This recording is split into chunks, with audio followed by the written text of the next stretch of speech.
Okay, well, we're post-match here at Meadowbank. Wanderers game against York City this afternoon, ending in a 2-2 draw. First draw of the season for Wanderers, and joined by Wanderers manager Mark White. Get your thoughts and reaction to the game there, Mark. Thoughts are, team showed a lot of passion, a lot of desire. In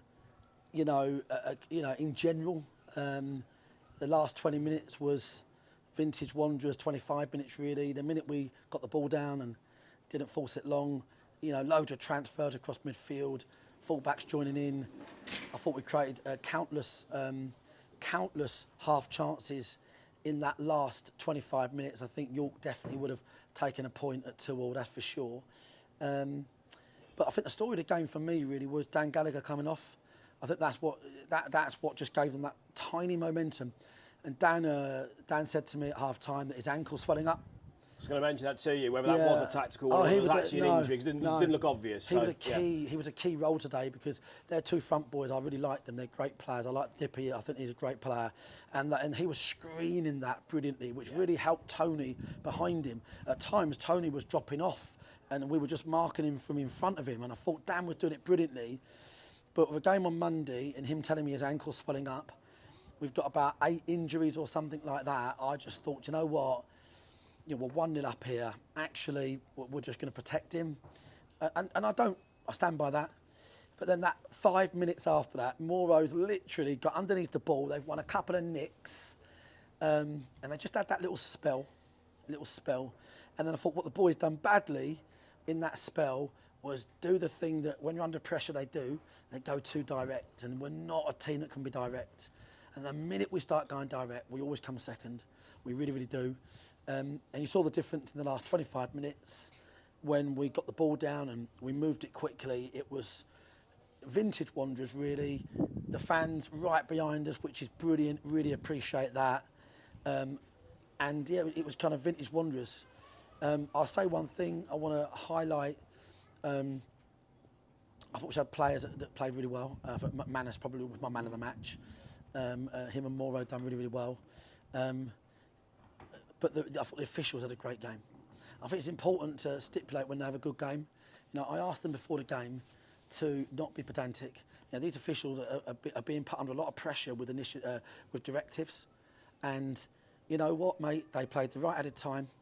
The fourth official was brilliant, right? He let the emotion be in the dugout. As a result, the benches let him do his bit. He wasn't trying to be, because these poor guys in recent weeks, they're a couple of levels below the man in the middle, and these poor guys are basically being told to tell about 19 people on the bench to not move an inch because one bloke can stand up. And this guy today done brilliantly, and I've got to say the officials done brilliant. All of them done really, really well. They let the game flow. They were pragmatic in their approach. Only used their cards in when it had to do. So yeah, I thought that's a real positive. I think it's important to highlight that today. And I hope, the officials we get week in, week out can start managing the games pragmatically, because the initiatives, the directives they've been asked to do are tough and they don't work in football. You can't take emotion out of football. It's not robotic. It's not PlayStation. Do you know what I mean? Or Football Manager. So pleased with those. I thought we showed a lot more passion, desire today. I enjoyed being back. I enjoyed kicking every ball. I wanted to get us over the line. It looked like the obligatory 3-2 Wanderers, send them up to Super Dish happy, but not quite.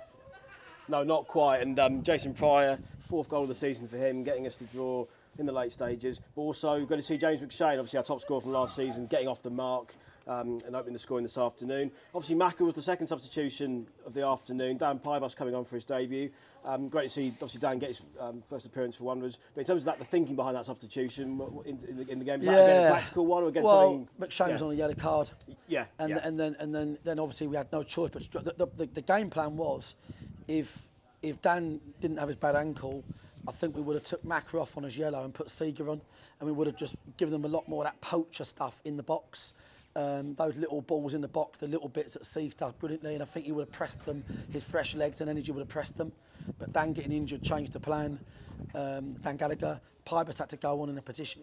I wouldn't imagine he doesn't like massively playing ahead of the ball, but I thought he was really, really tidy. Showed a lot of steel, given that they scored 2 goals in that spell when Dan G went off. Yeah. But yeah, listen, it's early season, and you don't truly know who's going to be where in this division. I think we are definitely building the team. We didn't have a great pre-season. We've had the obligatory injury issues all over the place. There's one more signing being announced in the next 24 hours that we're really excited about. I'll make that really, really clear. And we've done loads of things well today. I definitely would say it's 2 points dropped. I don't think it's a point gain. It looks that way when you're 2-1 down. But I thought the way we finished the game and the way we was 1-0 up and relatively comfortable, I thought it was 2 points dropped. But at this time of the year, mate, we need to rebuild where we are. We need to work hard at that. I think the boys have got to make sure they're playing football at the back. If we try being a direct team, we ain't. We are not. It's like trying to knock someone out in a boxing match when you're not a knockout expert. You know, sometimes you've got to outpoint them. You've got to know your opponent. You've got to know your strengths and weaknesses. So I need a bit more from the back four. I've done loads of things brilliantly, playing out, don't get me wrong, but it's them little moments when you don't have to go long that you do, and especially if you're giving teams the ball back that want to put it back on you, like York did. So there was a tiny spell of doing that, but I do think that enforced change just changed the game. Just a final thought on today's game, Mark. Obviously, the early part of the game, and again, something that's been a bit of a reoccurring theme in the matches so far. Of course, it's still early days, but a little bit sluggish in starting, I guess. And obviously, they did start sharply as well. But any kind of, as a kind of reoccurring theme, anything you want to address there and look at as we move into the games ahead? Yeah, 100%. I think I can see why the management team have had trouble in the first 4 games. I can see why, because there's a bit of a stubbornness at the back, and I love these boys, but there's a little bit of turning their back. Maybe the ball's over there. No good to me. I thought George come in, Frankham, actually looked like the one person that wanted to get the ball, keep it on patterns. The boys need to play out or they won't play. That's how we play. That's what we do. So, they need to. I really felt like it was a bit of a mini push and pull today at times. I felt like if I wasn't there today, would have ended up playing long ball against York City. That's no good. I'm not going to accept that. That won't happen. But, however, and there might be a confidence thing in there, Dan. You know what I mean? Because the minute I started doing it, we was off and running. But Harrison, Tony, Baz in particular, them 3 need to make great decisions about they are the conductors of how we play. So I think the sluggish bit is that decision making in playing forward. That's where we are, mate. Looking forward to Woking now. Yeah, and on to that, Surrey Derby.